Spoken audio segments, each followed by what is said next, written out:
আসসালামু আলাইকুম দর্শক, একই ভিডিওতে দুই ধরনের পুডিংয়ের রেসিপি আজকে শেয়ার করব। পুডিং পছন্দ করেন না এমন বোধহয় কেউ নেই।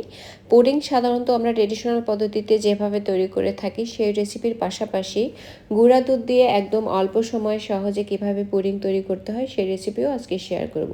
গুঁড়া দুধ দিয়ে তৈরি ওই পুডিংটা খেয়ে বুঝতেই পারবেন না যে ওটা গুঁড়া দুধ দিয়ে তৈরি করা হয়েছে। দুটো রেসিপি জানার জন্য পুরো ভিডিওটি প্রথম থেকে শেষ পর্যন্ত দেখার অনুরোধ থাকলো। সেই সঙ্গে প্রতিদিন নতুন নতুন রেসিপি পাওয়ার জন্য আমার চ্যানেলটি সাবস্ক্রাইব করে রাখার অনুরোধ থাকলো। আজকে পুডিং তৈরির এই দুটো রেসিপির প্রথমে আমি তৈরি করে দেখাবো নর্মালি ট্রেডিশনাল পদ্ধতিতে আমরা যেভাবে পুডিং তৈরি করে থাকি সেই রেসিপি। সেজন্য প্রথমেই পুডিংয়ের জন্য আমি ক্যারামেল তৈরি করে নিব। আর ক্যারামেল তৈরি করার জন্য অবশ্যই কিন্তু সাদা চিনিটা ব্যবহার করার চেষ্টা করবেন, এটিও একটা গুরুত্বপূর্ণ টিপস। কারণ সাদা চিনির ক্যারামেল বেশি ভালো হয় এবং একটু পাতলা হয় এবং এটি খুব দ্রুত ছড়ানো যায়। তো আজকে আমি যেই মোল্ডে এই পুডিংটা সেট করব সরাসরি সেই মোল্ডেই কিন্তু ক্যারামেলটা তৈরি করে নিচ্ছি। আর চিনিটা দেওয়ার পরে আমি আর কোনো কিছু দিয়ে নাড়াচাড়া করিনি, এটি কিন্তু আপনা আপনি গলে গিয়ে ক্যারামেলে তৈরি হয়ে যাবে।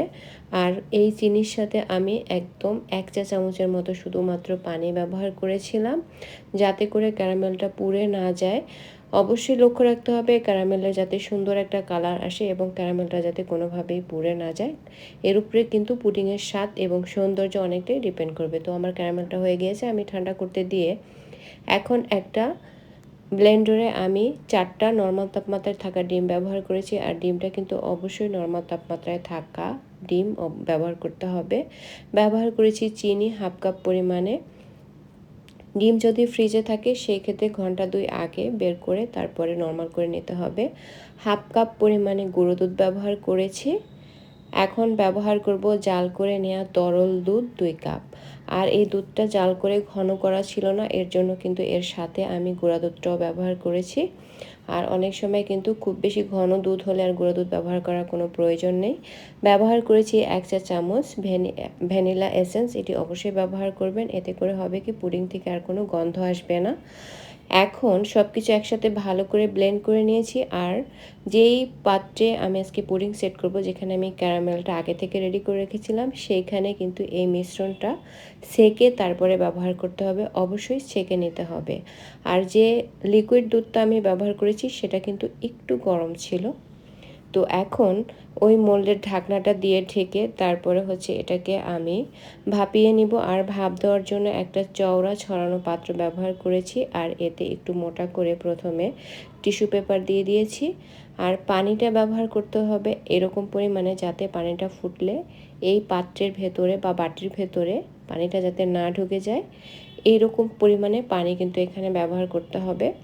তারপরে পাত্রটা যাতে ভাপিয়ে নেওয়ার সময় নড়াচড়া না করে তার জন্য আমি একটা শিল এখানে দিয়েছি। তারপরে পাত্রের যে মূল ঢাকনাটা সেটাও কিন্তু আমি লাগিয়ে দিয়েছি।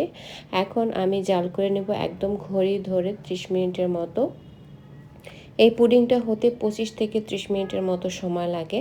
তো আমার পুডিংটা কিন্তু হতে 32 মিনিট সময় লেগেছে। আর নামানোর পূর্বে আমি একটা কাঠি দিয়ে চেক করে নিয়েছি যে এটা ফ্রেশ বের হয়েছে কিনা। তো আমার পুডিংটা কিন্তু পারফেক্টলি হয়ে গিয়েছে আর ঠিক 32 মিনিট সময় লেগেছে। নর্মাল ফ্রিজে রেখে আমি 2 ঘন্টা রেখেছিলাম, ঠান্ডা করে নিয়ে তারপরে পুডিংটাকে আমি কেটে দেখিয়ে দিচ্ছি কেমন হয়েছে। পুডিং কিন্তু সাথে সাথেই আনমোল্ড করা যাবে না, এতে করে পুডিংটা ভেঙে যাওয়ার সম্ভাবনা থাকে। তাই নর্মাল ফ্রিজে রেখে পুরোপুরি ঠান্ডা হয়ে যাওয়ার পরে পুডিং আনমোল্ড করে নিতে হবে। আর দেখুন কেমন হয়েছে, জাস্ট ওয়াও!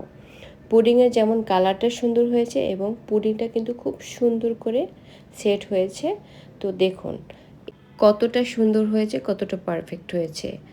এই পুডিংয়ের আজকের এই রেসিপি ফলো করে যদি আপনারা পুডিং তৈরি করেন তাহলে আপনাদের পুডিং একবারও ভেঙে যাবে না এবং পুডিং থেকে কিন্তু কোনো বাজে গন্ধও আসবে না। সকল উপকরণের মাপ যদি সঠিকভাবে ব্যবহার করেন তাহলে আপনাদের পুডিংটা অনেক সুন্দর হবে। এই পুডিং ছোট বড় সবাই খেতে অনেক বেশি পছন্দ করে, ডেজার্ট হিসেবে দারুণ একটি আইটেম।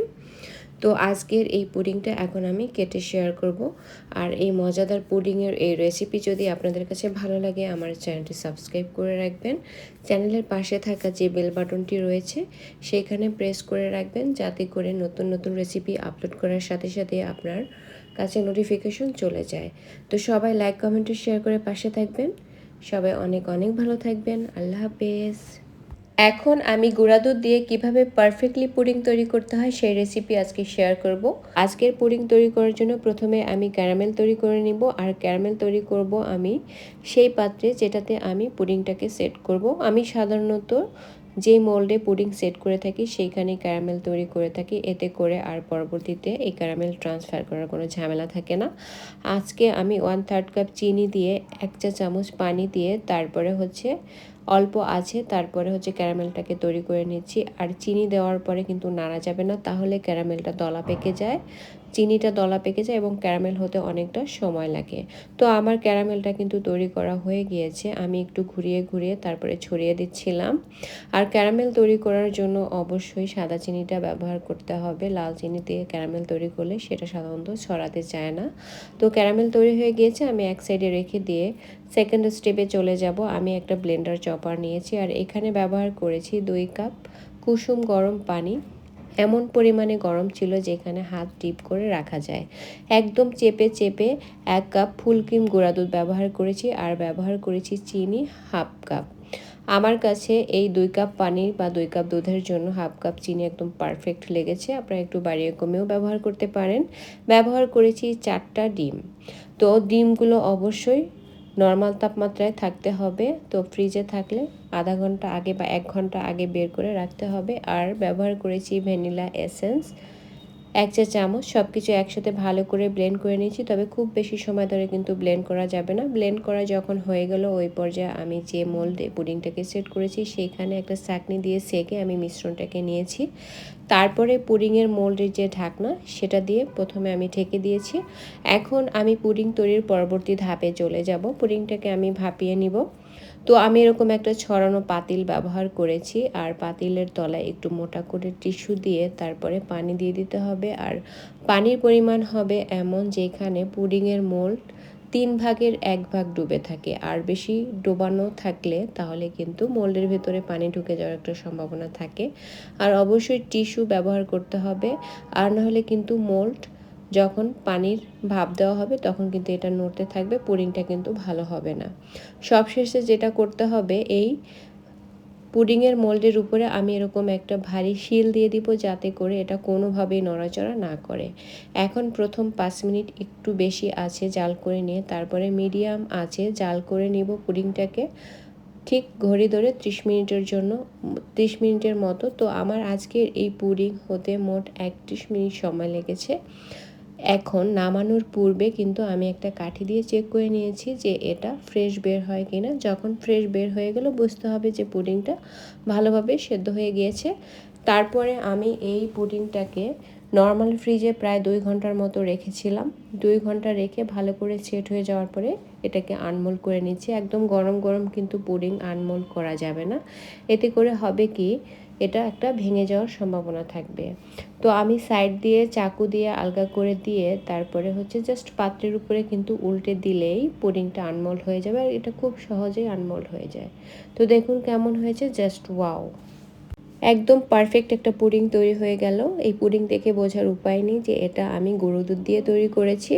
তো এই পুডিংটা যেমন অল্প সময়ে তৈরি করা যায়, এটা কিন্তু স্বাদেও কোনো অংশেই কম না, একদম খুবই টেস্টি হয়, খুবই পারফেক্টলি তৈরিও করা যায়। তো আজকের এই পুডিং ছোট বড় সবাই খেতে পছন্দ করবে এমন একটা রেসিপি।